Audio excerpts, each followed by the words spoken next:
Assalamualaikum dan salam sejahtera. Apa khabar anda semua yang berada di rumah? Salam berhujung minggu daripada saya dalam Hello Doktor, dan hari ini 9 Januari 2022. Diam tak diam kita dah 9 hari masuk tahun baru kan. Jadi harapnya agar berada dalam keadaan sihat sahaja. Hari ini kita akan bincangkan tentang diabetes ketika hamil. Pastinya ini topik untuk anda dalam kalangan wanita yang merancang untuk hamil ataupun berada dalam kondisi hamil lah. Pastinya kan, ataupun mungkin yang pernah berada dalam situasi. Kadang-kadang kita pelikkan kenapa ada GDM ketika hamil. Kenapa kita punya gula, paras gula naik ketika hamil. Tapi masa kita tak hamil, tak pula jadi. Jadi kita akan perhalusi satu persatu daripada faktor punca maupun kaedah pencegahan. Semuanya kita akan huraikan satu persatu bersama dengan pakar endokrinologi yang akan bersama dengan kita nanti. Tapi sebelum tu kita nak anda simpan dahulu nombor ini. 0377261603. Hubungi kami jika kita buka talian nanti. Dan selain daripada itu, boleh saja follow kami di Facebook Hello Doktor TV3. Okey. Jadi teruskan bersama dengan kami, tapi anda nak tahu tak sebenarnya apakah sebenarnya pemahaman dalam kalangan mereka para wanita di luar sana tentang diabetes ketika hamil? Jom sama-sama kita dengarkan.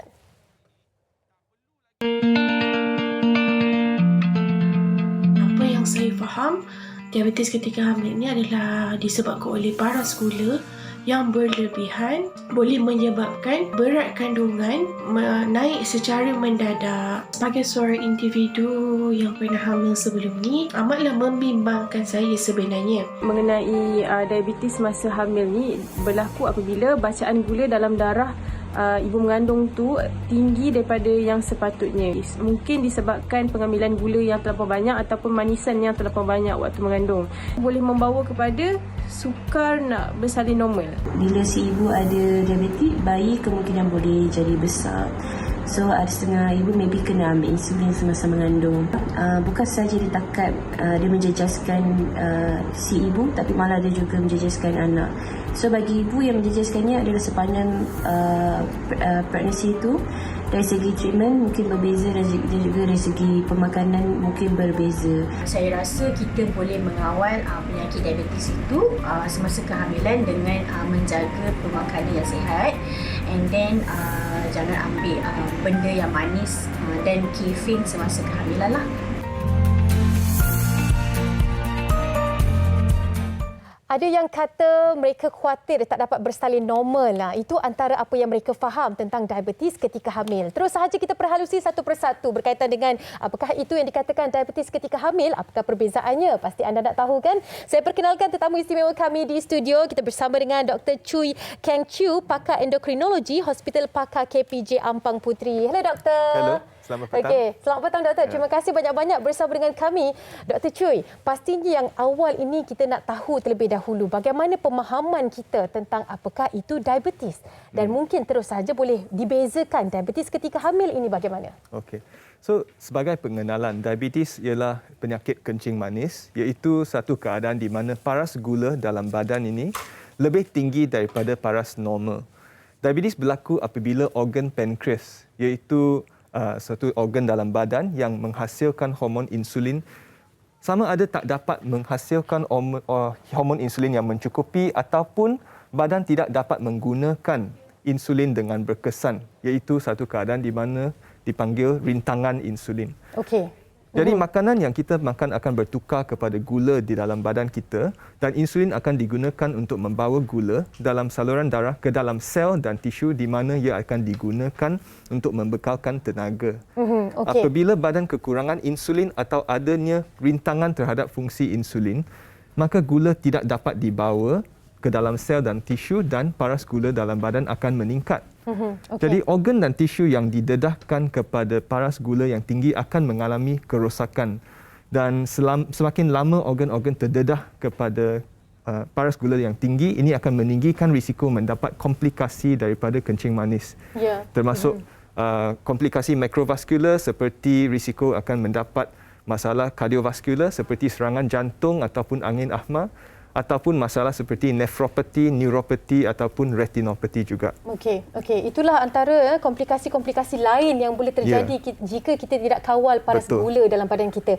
Okey, sebab topik kita pada hari ini kita spesifikkan lagi kan doktor, diabetes ketika hamil. Ketika hamil, betul. Memang tidak asing lagi dengan ibu-ibu hamil keadaan ini. GDM naik dan sebagainya kan. Mereka yang merancang untuk hamil je perlu tahu ya. Bagaimana doktor untuk kita bezakan diabetes di luar waktu kehamilan dengan diabetes ketika hamil? Jadi diabetes yang di luar waktu hamil maksudnya dia memang dah ada penyakit diabetes sebelum kehamilan. Jadi pesakit itu mungkin mengalami penyakit kencing manis jenis 1 ataupun jenis 2 dan sebelum hamil mereka dah ada paras gula yang tinggi. Tetapi gestational diabetes ataupun diabetes semasa kehamilan ialah paras gula yang tinggi yang dikesan pada kali pertama semasa seseorang wanita itu hamil. Okey, apa yang menyebabkan wanita hamil berisiko ataupun menjadi golongan yang paling berisiko mendapat GDM ini? Betul. Disebabkan bila seseorang itu hamil, plasenta atau uri dia mengeluarkan hormon yang sebenarnya akan meningkatkan rintangan terhadap fungsi insulin. Contohnya hormon seperti estrogen, kortisol ataupun human placenta lactogen dan dia akan meninggikan rintangan terhadap fungsi insulin dalam badan. Jadi lama-kelamaan gula akan semakin tinggi. Maknanya fungsi insulin kita itu tidak dapat berfungsi dengan baiklah apabila ada kekangan daripada hormon-hormon seperti yang disebutkan tadi. Okey, pada peringkat awal mereka mungkin yang selalu saya dengarkan 1 hingga 14% wanita sepanjang tahun ini berisiko mendapat GDM ini semasa hamil. Dan bagaimana pula kalau kita nak faham golongan-golongan yang kalau kita mungkin belum hamil ni kan trimester yang pertama, trimester kedua, ketiga. Selalunya katanya trimester kedua yang dapat kita diagnose kita ada GDM ataupun tidak. Betul. Sebab semakin lama pregnancy itu, kehamilan dan semakin tinggi rintangan terhadap fungsi insulin. Jadi memang ada dalam garis panduan kita memang ada saranan untuk membuat ujian untuk mengesahkan ataupun screening untuk penyakit diabetes masa kehamilan iaitu OGTT ataupun boleh dikenali sebagai ujian minum air gula. Ya, itu yang paling tak nak ya. Saya pasti ibu-ibu di luar sana memang tak nak kalau boleh minum air gula. Siapa yang dah pernah rasa tu? Memang dia ban awal-awal ya doktor. Kadang-kadang sampai sepanjang kehamilan tu macam saya sendiri 3 kali kena minum doktor. Sebab takut ada kan bila berat badan naik yang berlebihan kan doktor?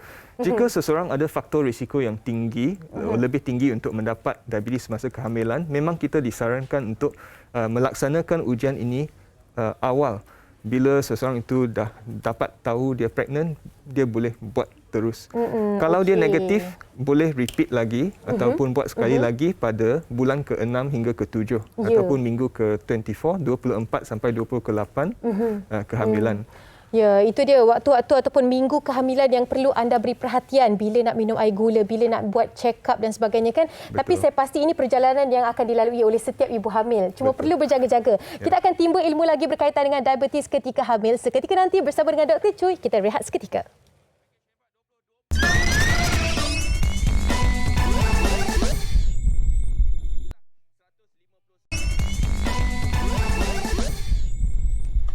Masih lagi bersama dengan kami dalam Hello Doktor dan kepada anda semua yang baru saja menyaksikan kami. Hari ini topik kita diabetes ketika hamil. Dalam kalangan anda para wanita merancang untuk hamil, ibu hamil, ringan-ringankan tangan pergi saja ke platform kami di Facebook Hello Doktor TV3, tinggalkan soalan di situ ataupun boleh sahaja pergi ke Instagram TV3 Malaysia, cari poster kami, tinggalkan soalan maupun mungkin pengalaman anda nak berkongsi bersama dengan penonton kami di Hello Doktor. Masih lagi bersama dengan Dr. Chui Keng Chiu, pakar endokrinologi Hospital Pakar KPJ Ampang Puteri untuk kita berbual dan juga bersantai-santai sambil kita menimba ilmu diabetes ketika hamil. Kali ini kita nak kongsikan pula tentang punca dan juga faktor kan yang pastinya ini adalah antara yang persoalan yang popular. Kan, bagaimana saya boleh dapat GDM? Apa punca dia? Apa faktornya? Doktor mungkin boleh ringkaskan di sini, silakan.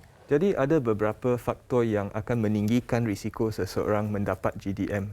Salah satu ialah jika ada sejarah keluarga yang ada kencing manis ataupun berat badan yang berlebihan, sama ada overweight ataupun obese, dan juga jika dia memang dah ada masalah dulu seperti ada anak yang dia lahirkan yang ada kecacatan ataupun berat badan yang besar iaitu makrosomia ataupun pernah ada masalah air ketuban yang berlebihan polyhydramnios ataupun usia wanita itu memang dah lebih tinggi lah 35 ke atas dan sebagainya. Okey, kita ambillah contoh mereka yang mempunyai faktor ataupun punca berisiko mendapat diabetes ketika hamil ni, contohnya mereka yang first pregnancy, kehamilan yang pertama sememangnya ada GDM. Jadi risiko itu juga possibility tinggi juga untuk mereka yang jika mereka pernah mengalami GDM dalam pregnancy yang seterusnya, mereka ada risiko yang lebih tinggi dan mereka mungkin akan mendapat diabetes masa kehamilan lebih awal daripada pregnancy pertama juga. GDM bagi mereka yang mungkin belum hamil kan tak tahu, gestational diabetes mellitus. Mellitus. Okey, itulah paras gula dalam badan ketika kita hamil ya. Betul. Mereka yang hamil saja hari-hari kan ataupun tiap-tiap minggu, tiap-tiap bulan kena cek GDM kita berapa bacaannya. Bagaimana pula faktor mereka mempunyai dalam kalangan keluarga lah, genetik memang ada kencing manis. Memang ada. Dia bukan macam 100% kalau ahli keluarga ada mereka akan ada, tapi kecenderungan memang lebih tinggi jika ada saudara mara yang rapat yang ada kencing manis. Dia kekal tak doktor? Lepas kita dah habis pregnant tu dia akan kekal ke kepada ibu itu sendiri? Sebenarnya ini bergantung kepada wanita itu sendiri. Selepas seseorang dah ada diabetes semasa kehamilan, risiko untuk mendapat kencing manis secara berkekalan tu dalam seumur hidup dia agak-agak 40 sampai 50%. Dia mungkin tak serta-merta, tapi memang pantauan yang teliti perlu dilakukan selepas bersalin dan mereka harus mengamalkan gaya hidup yang sihat, senaman dan menjaga diet dan sebagainya untuk mengurangkan risiko mendapat diabetes secara berkekalan. Adakah ini kaitan juga dengan sukarnya penurunan berat badan? Memang. Kan itulah masalah dia ya, nak turunkan berat badan kita selepas bersalin ini sebenarnya bukan sebab nak kurus semata-mata tapi nak kawal juga kadar diabetes dalam badan memang, ini. Kalau berat badan meningkat, risiko untuk dapat rintangan insulin yang tinggi meningkat. Jadi chances untuk dapat kencing manis itu akan lebih tinggi. Bagaimana dengan bayi tersebut? Adakah dia juga akan berisiko mendapat? Betul. Memang ada kajian yang menunjukkan jika ibu mengandung ada gestational diabetes atau diabetes masa kehamilan, bayi yang lahir itu ada risiko lebih tinggi untuk dapat obesity dan juga kencing manis bila dia lebih besar nanti. Okey, sambil-sambil tu mungkin juga doktor boleh kongsikan kan jenis-jenis diabetes ketika hamil. Di mana sepatutnya mungkin kita awalkan sedikit kan jenis-jenis ni. Tapi untuk pengetahuan kita bersama kan, apakah ada kategori-kategori tertentu untuk diabetes ketika hamil ni berkaitan dengan jenis-jenis yang berbeza? Secara amnya kita ada diabetes sebelum kehamilan, memang apa yang dikatakan pre-existing diabetes. Pesakit itu memang dah ada, sama ada type 1 diabetes jenis 1 ataupun type 2 diabetes jenis 2 sebelum dia mengandung. Ya. Jadi pesakit yang ini memang risiko dia untuk dapat komplikasi semasa pregnancy itu lebih tinggi. Keperluan untuk ubat juga akan lebih tinggi biasanya. Jadi pemantauan yang teliti perlu dilakukan sebelum mengandung dan juga semasa kandungan itu mereka perlu dipantau dan manage dengan lebih ketat lagi. Sebab kita fahamkan ada dalam kalangan kita yang mempunyai kondisi diabetes ni sukar untuk hamil dan kadang-kadang mereka risau, boleh ke hamil ni doktor kan? Tapi tak apa, nanti kita akan perhalusi lagi. Sebelum tu doktor, ada seorang selebriti nak tanya soalan. Boleh ya? Boleh. Sama-sama kita saksikan.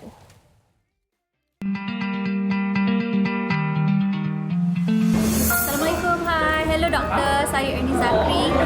Ernie nak tanya, alhamdulillah Ernie dah masuk 7 bulan. Ada tak possibilities untuk Ernie dapat diabetes ketika kandungan dah masuk third trimester? Thank you.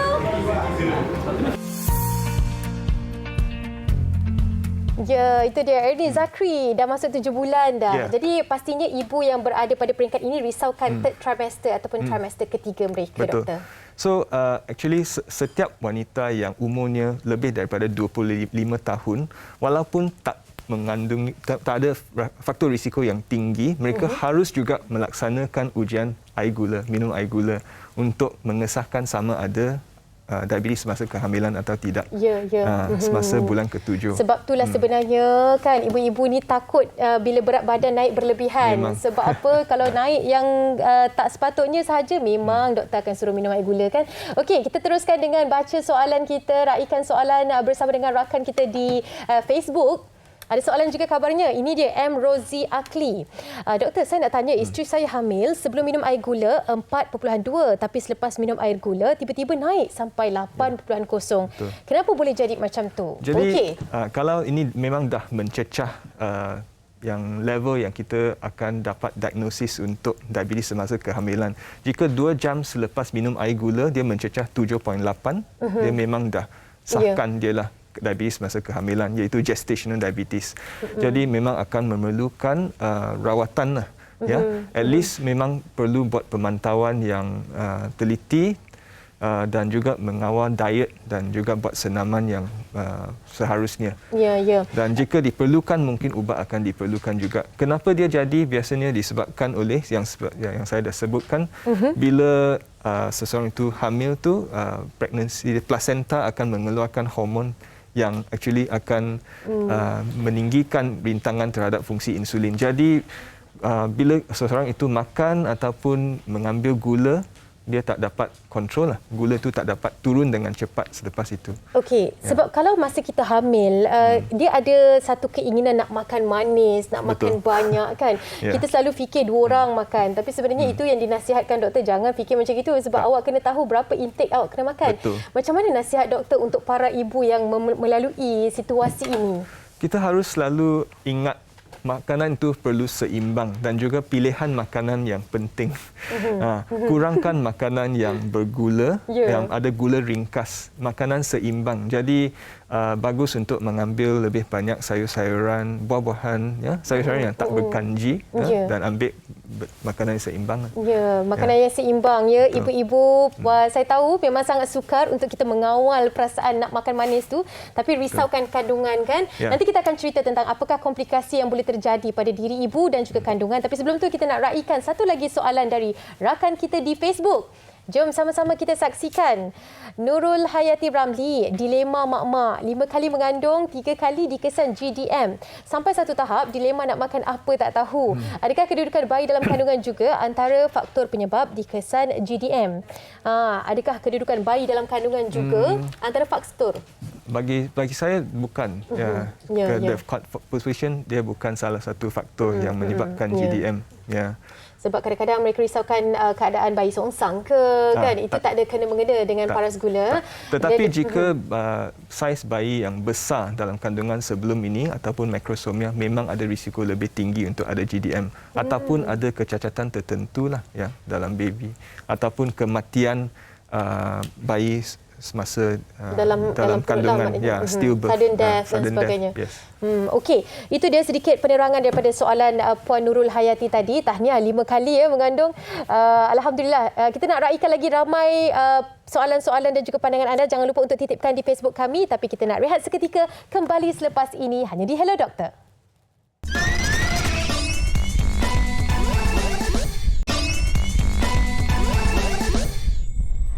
Masih lagi bersama dengan kami dalam Hello Doktor, dan kali ini kita nak kongsikan pula satu kerjasama yang dilakukan oleh pihak Nestle dan juga UPM untuk membina satu website.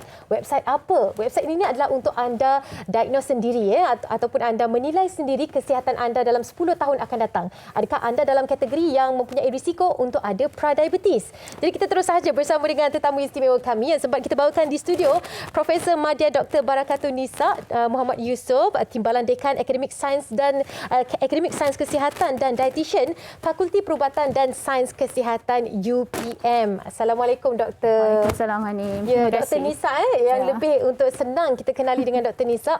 Okey, mungkin kita nak mulakan terlebih dahulu dengan kes pradiabetes ini. Katanya 88% dan naik 3 kali ganda daripada tahun 2015 kepada tahun 2019 sehinggalah menjadi 23.6%. Mereka yang ada kes pradiabetes ni, bagaimana untuk kita katakan tentang perkara ini perlu mendapat kecanaan kita, Doktor? Ya, of course. Terima kasih, Anim. Peningkatan 3 kali ganda ni sangat membimbangkan, tapi tak menghairankan.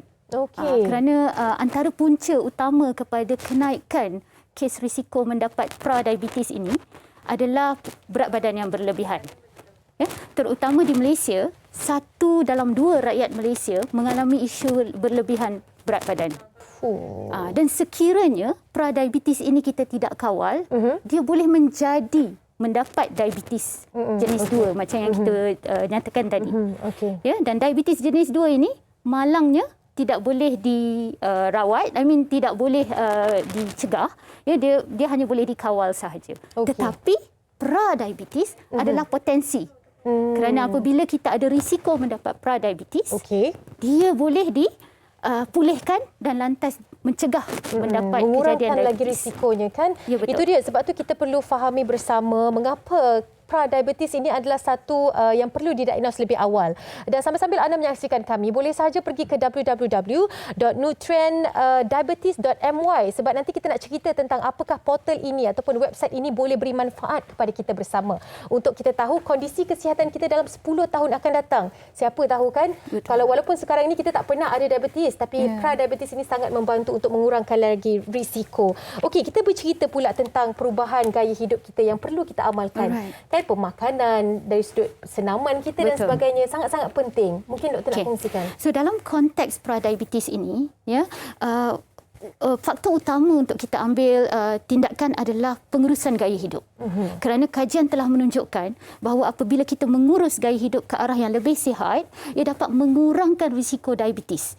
Ya, terutamanya pradiabetes ini. Oleh itu pengurusan gaya hidup antaranya yang paling utama adalah penurunan berat badan. Ini sangat signifikan dalam konteks rakyat Malaysia kerana 1 dalam 2 rakyat Malaysia mengalami isu berat badan berlebihan. Dan inilah langkah yang perlu kita ambil, iaitu menurunkan berat badan, dan dalam konteks mencegah pradiabetes, ia perlu mencapai 5 hingga 10% ya, dalam tempoh 3 hingga 6 bulan. Wow. So maksudnya dia mesti berstruktur, ya, mesti dalam plan. Bukan ekstrim sangat. Bukan. Kita punya nak penurunan berat badan ni, tapi kita perlu lakukan dengan yang cara yang betul. Itu yang dikatakan ada faktor meal plan yang diberikan dan sebagainya. Ya, betul. Okey, menjurus kepada soalan saya yang seterusnya ini, kita nak spesifik dengan website yang dibangunkan, yang dibina oleh pihak Nestle dan juga UPM lah pastinya untuk kerjasama mengetahui, menilai dari sudut kesihatan kita. Apa yang mungkin doktor nak kongsikan bersama dengan kami? So dalam website ni, sebab kita tahu bahawa pradiabetes ni dia tak ada tanda, dia tak ada simptom, ya. Jadi oleh yang demikian adalah sangat penting untuk kita menilai faktor risiko. Sebab kita telah menjalankan pelbagai kajian dan kita telah kenal pasti antara risiko-risiko yang penting dalam menentukan kejadian pradiabetes. So dalam website tersebut anda boleh menilai risiko anda untuk mendapat pradiabetes dalam tempoh 10 tahun akan datang, dan selepas kita mengambil analisis tersebut, ya, seperti yang dipaparkan, ya, ambil analisis tersebut dan kemudian kita mendapat laporan. So apa laporan tu? Dia akan mengkategorikan risiko kita sama ada rendah, sederhana atau tinggi untuk mendapat diabetes dalam tempoh 10 tahun akan datang. Jadi bila kita tahu risiko kita, of course kita akan mengambil langkah-langkah tertentu.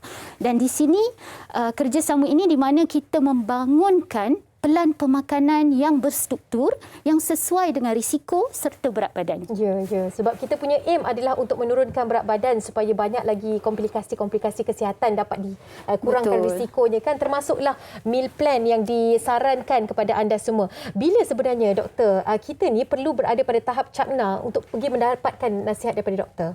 Okey. So seperti yang saya nyatakan tadi, malangnya pradiabetes ni kita tak rasa, macam demam kita rasa kan, tapi pradiabetes tidak. Hidup macam biasa je, makan sedap, semua kita boleh makan. Jadi oleh yang demikian adalah sangat penting untuk kita cakna risiko kita.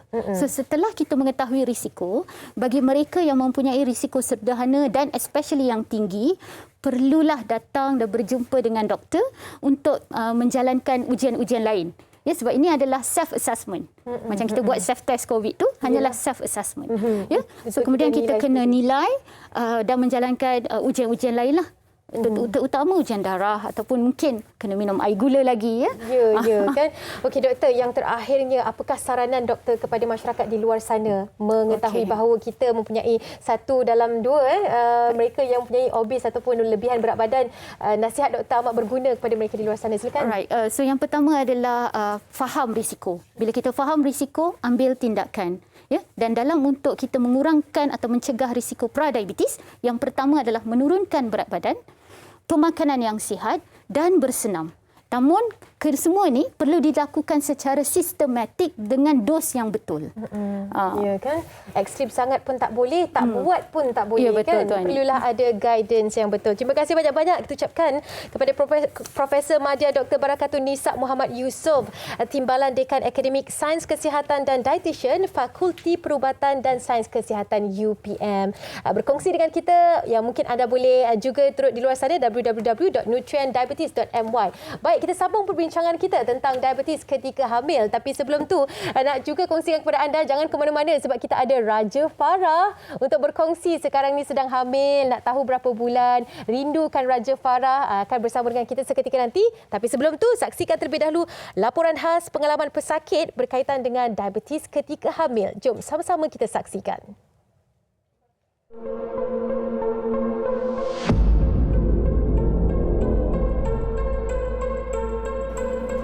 Diabetes ketika hamil adalah salah satu keadaan yang serius yang dihadapi oleh ibu hamil yang mana tidak pernah menghadapi diabetes sebelum ini.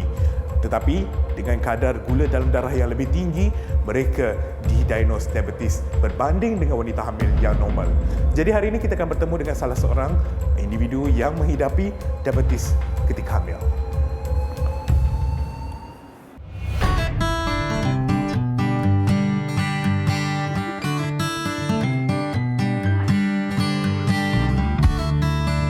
Saya didiagnos diabetik semasa usia kandungan saya 14 minggu. Sekarang dah 8 bulan lah. Semasa 14 minggu saya didiagnos kencing manis. Tapi yang ni dikira lebih awal daripada biasalah sebab saya ada sejarah mengandung masa kelahiran pertama. Saya ada kencing manis juga. So saya minta doktor untuk cek lebih awal lah untuk kandungan kali ni. Kandungan pertama semasa usia kandungan 28 minggu. Tapi yang ni lebih awal lah, 14 minggu.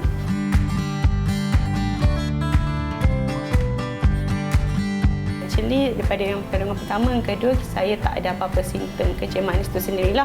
Tak ada rasa lesu, tak ada kerap kencing malam. Yang saya alami hanyalah gejala untuk mengandung lah. Rasa bloated, morning sickness dan sebagainya. Yang mana simptom gejala tu dah berhenti setelah saya masuk second trimester.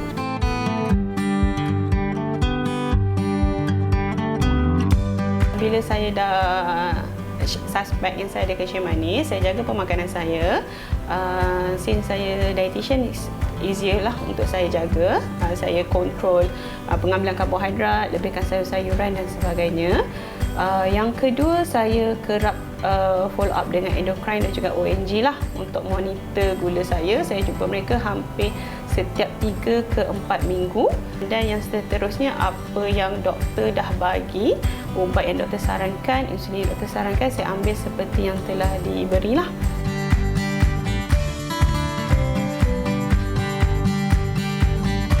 Cabaran yang saya alami, saya perlu cek gula setiap 2 jam selepas makan, 2 jam selepas lunch, 2 jam selepas dinner dan selepas breakfast. Dan nilai ini perlu direkodkan lah. Okay, tambahan pula saya perlukan cucuk insulin. So saya juga perlu cucuk insulin setiap kali sebelum breakfast, lunch dan dinner. And then terutama sekali, salah satu lagi yang biasalah, which is saya kena craving makan daripada makan makanan yang manis lah. Itulah pengalaman seorang ibu hamil. Bukan sahaja pengalaman tapi pastinya pengorbanan. Kan? Kadang-kadang kita tak nampak tapi situasi itu sebenarnya bukannya mudah. Ya. Lepas makan setiap 2 jam memang kena ambil supaya bacaan itu dapat kita monitor ataupun kita kawal. Masih lagi bersama dengan Dr. Cui dengan kita, yang mana Dr. Cui dah berkongsi daripada awal tadi sehingga ke saat ini. Dan kita nak raikan seorang selebriti kita yang dah lama kita tak nampak dia. Tapi Alhamdulillah hari ini dapat bersama-sama dengan Raja Farah. Apa khabar? Alhamdulillah. Alhamdulillah. Okey, Raja Farah, macam mana kondisinya sekarang ni? Mungkin boleh kongsikan pada mereka yang tak tahu lagi. Okey. Itulah sebenarnya berita ni memang saya pun belum lagi announce dekat mana-mana. Itulah eksklusif ni. Eksklusif untuk Hello Doktor and semua. Alhamdulillah sekarang ni tengah hamil anak nombor 3. Alhamdulillah. Masya-Allah. Sekarang dah berapa bulan Farah? Nak masuk 4 bulan. Kira 15 weeks 4 bulan. Maknanya dah masuk melangkau ke trimester yang kedua lah ya. Betul. Okey, kondisinya bagaimana mana setakat ini selepas dah pergi check up, dah monitor, apa yang mungkin boleh dikongsikan dengan penonton? So far, normal check up dah dalam 2 kali. Okey. Tapi this time apa yang saya boleh kata, saya tak tahu. Orang kata tu lawyer mabuk tu macam teruk sangat berbanding dengan yang sebelum-sebelum ni. Tapi tak muntah. So tak tahulah kok ada berita baik boleh dapat baby girl pula ke kan. So kan? dah 2 boy kan. So insyaAllah lah. InsyaAllah kan. Okey, yang kandungan pertama dengan kandungan kedua, ada masalah-masalah berkaitan dengan diabetes ketika hamil tak? Kandungan kedua. Kandungan kedua. Yes, Okey, memang ceritakan saya sedikit. ada GDM. So dapat find out masa umur kandungan 7 bulan. Kita minum air gula lah. So memang result come out memang tak cantik lah. So daripada situ cuba dulu control diet. Tapi even though saya dah control diet, dah jaga pemakanan pun, masih lagi bacaan gula tu tak cantik. Okey. Saya kena buat exactly macam mana yang kakak kat dalam BT tu tadi, kena ambil bacaan gula lepas makan. Selepas makan 3 kali sehari semua memang kena buat. Tapi dah control diet pun, but then still hair wire juga. Dia kadang-kadang terlalu tinggi, terlalu rendah.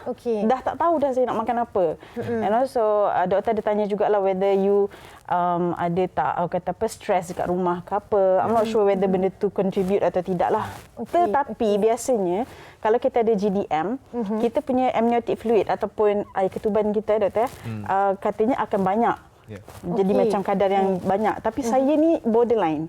Jadi sikit. So itu saya pun macam tak tahu, macam pening jugalah. Tapi risaulah kan. Sebab apa kalau dia kering kan kena masuk awal pula kan. Betul. So what happened is that masa 36 weeks, I tanya dengan doktor, I dah tak tahu nak buat macam mana. Doktor kata, would you like to start with treatment? So sama ada insulin ataupun oral, makan pil. But insulin lagi cepat lah, for sure. So start pada situ, saya insulin. Insulin pun sangat menyeksakan lah bagi saya. Tapi kita tak cucuk kat perut lah. Sebab kita dah stretch kan, dah 36 minggu mengandung. So cucuk kat peha. And then selama 2 minggu je Alhamdulillah. Because if I understand it right, kita tak boleh nak prolong lagi that pregnancy. So saya kena induce masa 38 minggu. Betul-betul baby dah cukup sihat, dah matang tu, terus induce. Alhamdulillah. Alhamdulillah normal. Kuat betul ibunya. Okey doktor, mungkin boleh bagi komen sikit sebab tadi ada sentuh tentang stres ni pun agak-agak ada macam punca ke, ada pun menyumbang kepada faktor ke, ataupun mungkin pemakanan yang dah cuba macam-macam cara ni tapi masih bacaan dia tak cantik lagi doktor. Yalah. Ada kalanya kalau tak cukup tidur, stres, memang dia akan menyumbang sedikitlah kepada gula yang tak begitu cantik. Tapi memang ini bukan biasanya dia bukan salah wanita itu. Sebabnya ada yang dah cuba sedaya upaya mengawal diet dengan baik, tapi rintangan terhadap insulin memang semakin naik. Jadi memang kita akan pantau semua. Ada orang yang memang dengan diet boleh kawal sampai bersalin pun masih cantik. Tapi ada yang pada tahap tertentu akan perlu memulakan rawatan. Dan bukan seperti yang tak hamil, banyak ubat yang kita boleh guna. Tapi dalam pregnancy ini yang selamat cuma beberapa jenis ubat saja. Sama ada ubat metformin ataupun insulin. Yes, metformin. Dua itu sahajalah. Maknanya oral lah yang tadi satu oral dan juga insulin. Itu sahaja antara yang mungkin boleh. Tetapi kalau dah cecah paras tertentu, memang insulin akan lebih sesuai lah. Lebih cepat, lebih berkesan. Okey, itu dia penerangan sedikit. Harap-harapnya boleh dimanfaatkan bersama kepada anda penonton-penonton di luar sana yang mungkin sama kan second trimester bersama dengan Raja Farah. Kita akan kembali lagi bersama dengan panel-panel kita ataupun selebriti kita di Hello Doktor. Kita rehat seketika dalam topik diabetes ketika hamil.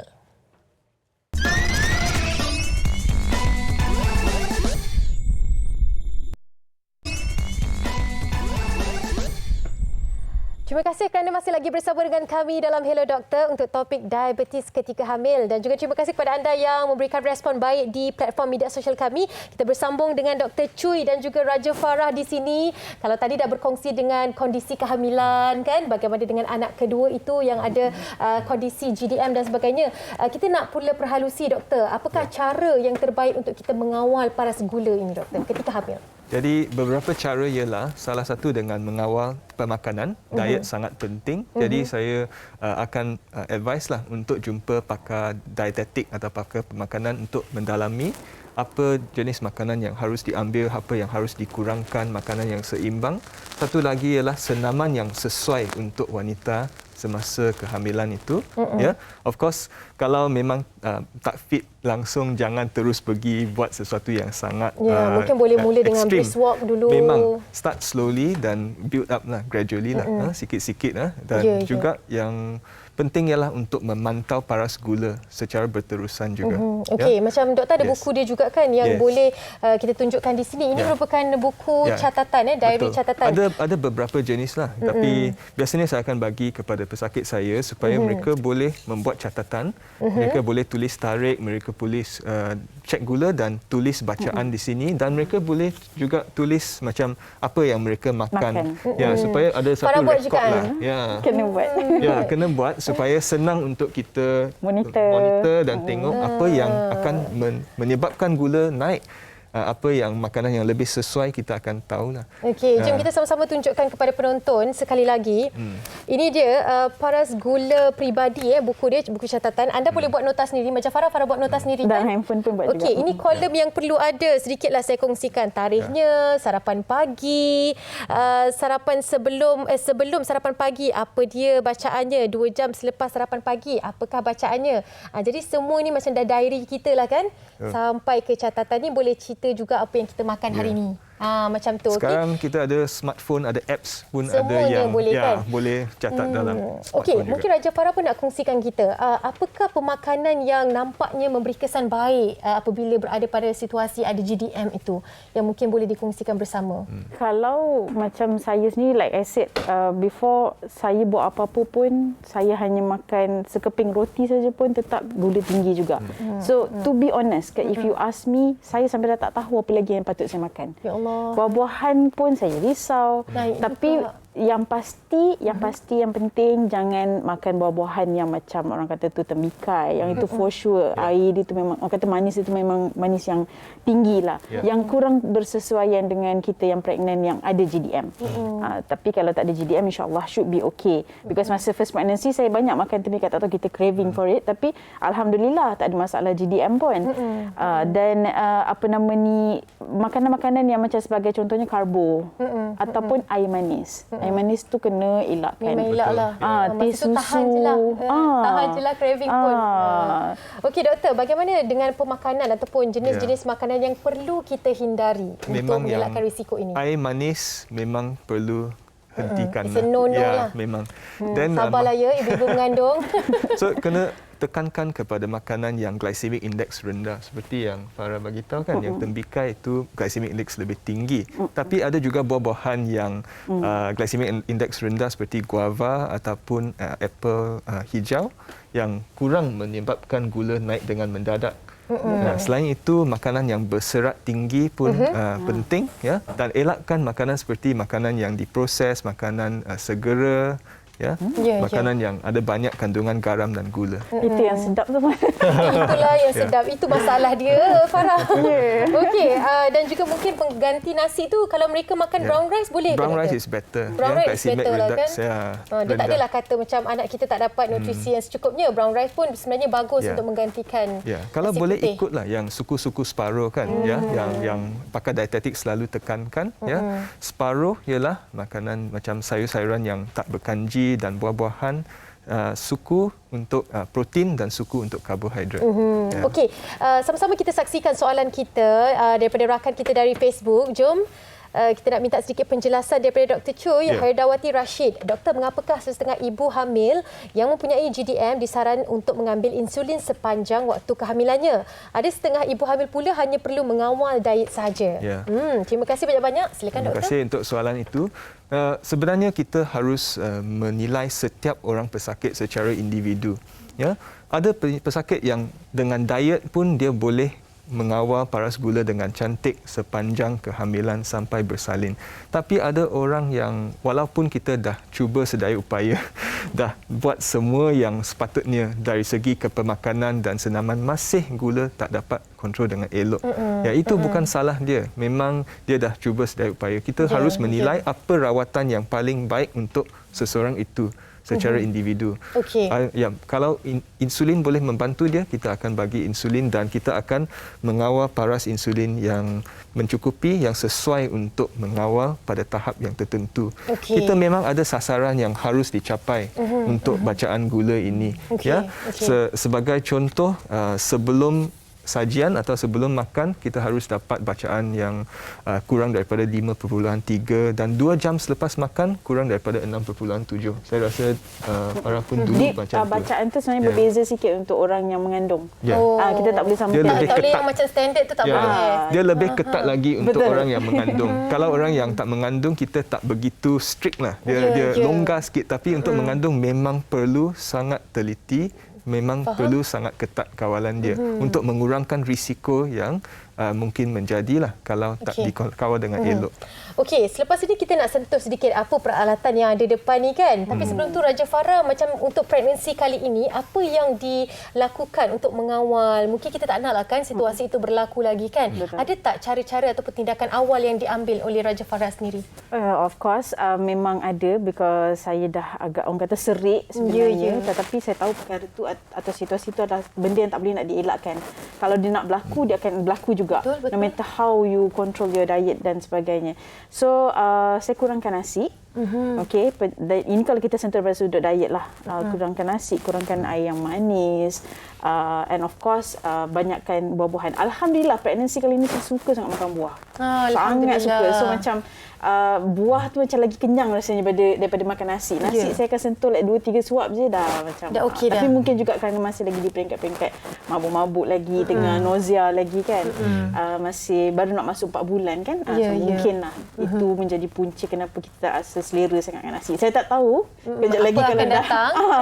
Kan. So whatever it is, lagi 2 minggu lagi saya akan start untuk pergi ke glucose test ataupun yang kita minum air gula. Mungkin orang akan terkejut awalnya minum air gula, tapi disarankan kan doktor disarankan untuk orang yang pernah hamil ada GDM buat 2 kali.